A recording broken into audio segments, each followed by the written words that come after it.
garden is the kind of art that captures the limitless beauty of nature in a limited space. For long, the Chinese garden and the Western garden coexist and learn from each other. In the 18th century, Italian missionary Matteo Ripa's The 36 Scenes of the Mountain Resort started a Chinese garden craze in Europe. Garden styles in Europe then began to change. Elements from the Chinese garden like natural meadows and vegetation, rivers and lakes got adopted. In the same period, Englishman Chambers returned to England after visiting some South China gardens in Guangzhou. He then designed the Kew Gardens, with a Chinese pagoda. To him, the pagoda was the most typical Chinese garden architecture. Belgium has the biggest Chinese garden in Europe, the Chinese garden of Pairi Daiza. Its owner Eric spent 16 years to complete this authentic Chinese garden.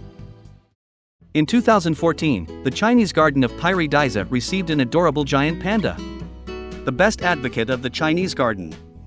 As early as the 18th century, the Chinese garden started borrowing elements from the Western garden such as fountains, railings, tinted glass, and trimmed plants.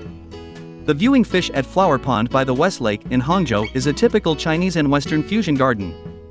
On the basis of Chinese royal garden design, this garden has absorbed the essence of the Royal Botanic Garden Edinburgh in UK and the Natural Eco Garden in Germany.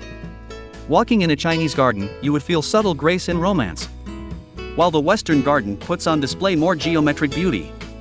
Exchanges between Chinese and Western civilizations have made both their gardens more beautiful.